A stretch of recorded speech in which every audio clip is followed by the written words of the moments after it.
코로나19 사태를 계기로 다시 불거진 미국과 중국의 갈등 양상에 대해서 어떻게 대응해야 하는지를 놓고 다양한 논의가 이어지고 있습니다.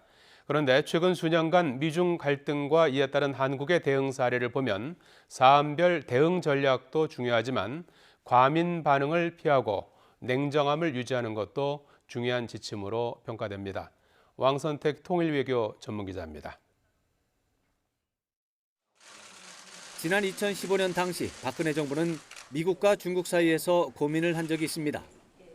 중국이 미국에 대항하는 기구로 알려진 아시아 인프라 투자은행 AIIB에 가입할 것을 권고했기 때문입니다.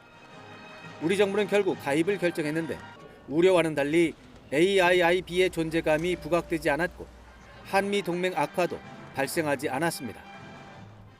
중국이 2013년 이후 추진 중인 1대1로 역시 미중 사이에서 한국이 샌드위치 신세라는 사례로 자주 거론됐습니다.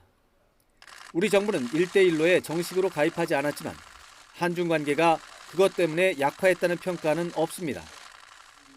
반대로 미국이 지난 2017년 인도태평양 전략을 제시했고 한국이 참여하지 않으면 한미 동맹이 약화할 것이라는 우려가 팽배했습니다.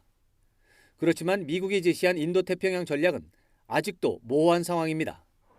오히려 미국이 최근 경제번영 네트워크 EPN을 거론하면서 인도태평양 전략과 혼선을 빚고 있고 모호성은 더욱 커졌습니다. 미국과 중국이 무역전쟁을 일으키면 한국이 중간에서 질식당할 수 있다는 전망도 있었지만 미중 양국은 1년 반 동안 공방전을 벌인 끝에 결국 1단계 타협안에 서명했습니다. 지난 2016년 고고도 미사일 방어체계 사드 도입이 중국의 과격한 반발을 초래했지만 미중 갈등과 함께 한중 간 오해도 중대 요인이었다는 점에서 다른 사례로 분석됩니다.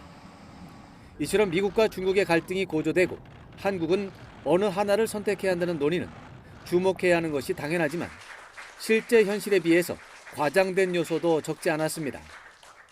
따라서 미중 갈등에 대한 대응에서 가장 중요한 지침은 과민 반응을 피하고 차분한 자세를 견지하는 것이라는 점은 여전히 유효한 것으로 평가됩니다. YTN 왕선택입니다.